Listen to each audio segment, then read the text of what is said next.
बहुत समय पहले की बात है। एक राज्य में राजा प्रताप नाम का एक न्यायप्रिय और बुद्धिमान शासक रहता था। राजा अपने राज्य में सभी के साथ समान व्यवहार करता था और सच्चाई को सबसे ज्यादा महत्व देता था। उनके न्याय और बुद्धिमत्ता की ख्याति दूर दूर तक फैली हुई थी। एक दिन एक व्यापारी राजा के पास एक अद्भुत तोता लेकर आया। वह तोता न केवल बहुत सुंदर था, बल्कि इंसानों की भाषा भी बोल सकता था। राजा उस तोते को देखकर बहुत खुश हुए। उन्होंने उस तोते को अपने महल में रखने का निर्णय लिया। राजा ने एक सेवक को तोते की देखभाल के लिए नियुक्त किया और उससे कहा, यह तोता मेरे लिए बहुत खास है, इसका पूरा ध्यान रखना।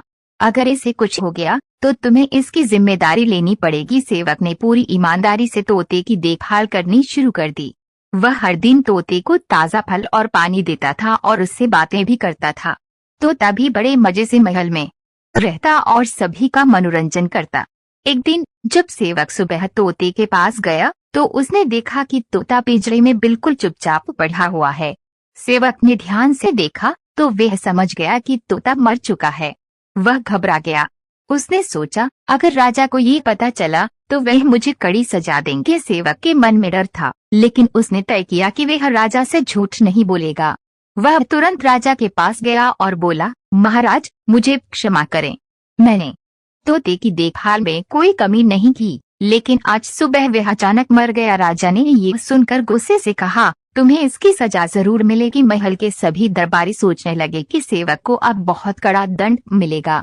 लेकिन राजा ने सेवक से पूछा, बताओ, क्या तुमने तोते को समय पर खाना और पानी दिया था? सेवक ने सिर झुकाकर कहा, हाँ महाराज, मैंने हर दिन उसे ताज़ा फल और पानी दिया।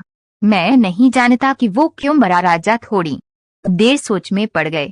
फिर उन्होंने कहा, मैं तुम्हें सजा नहीं दूंगा, क्योंकि तुमने सच बोलने की हिम्मत की और अपनी गलती को छिपाने की कोशिश नहीं की। इसके बाद राजा ने सभी दरबारियों से कहा, हर कोई गलती कर सकता है, लेकिन सच बोलना और अपनी गलती स्वीकार करना सबसे बड़ा गुण है।